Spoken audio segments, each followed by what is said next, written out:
Hello again, class. It's week 4. It means it's hump week. And excuse me for using that phrase, but it just kind of lets us know we are halfway through this during this week. So this course has been so enjoyable for me as an instructor, and I trust that you have received from it. I have liked and appreciate your comments during the discussions, and I want to encourage you to keep that up. That is a way that we grow together. This week in week 4 is about modeling. And during this week, you're going to have, of course, a couple of threaded discussions as normal. You also have an important assignment that will be due that you've been working on that will impact not only your grade in your class, but hopefully it will be something you can take with you through your life and your ministry as you'll be submitting your philosophy of ministry paper.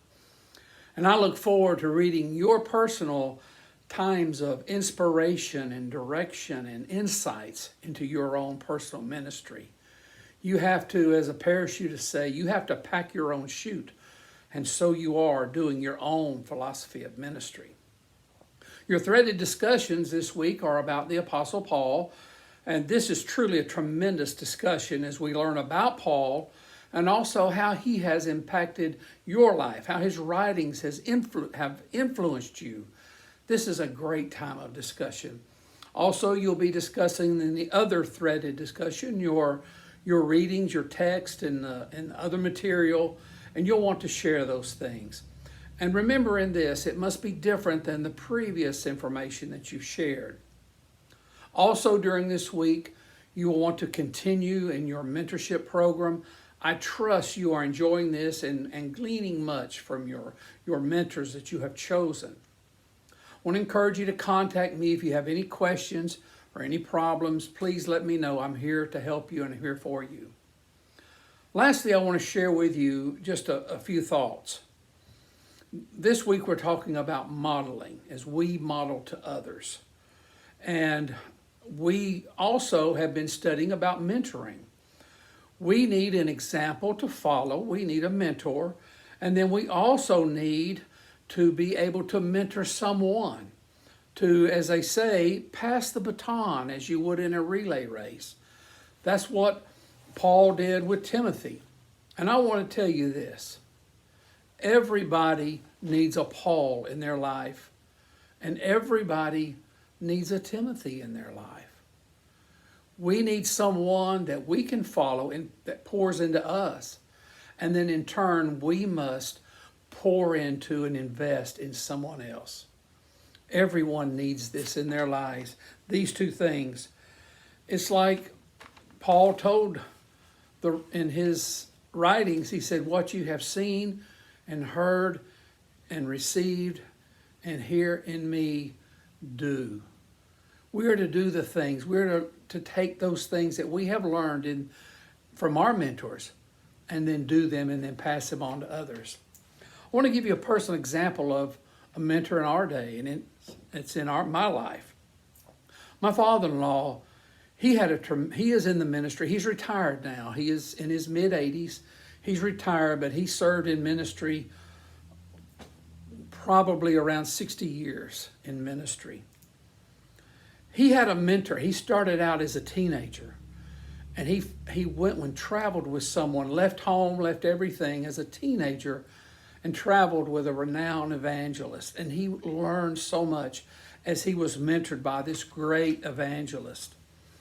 He also he would receive from the state bishops and the overseers that he served under. And I remember him telling me about one in particular when he was pastoring in Florida. His state bishop passed away not long after he had gotten there. And he said he wept at the thought of all of that wisdom now being in the grave. And he couldn't receive from it anymore. So he received from mentors in his life. And what were the results? First of all, he became a dynamic evangelist within his own regard.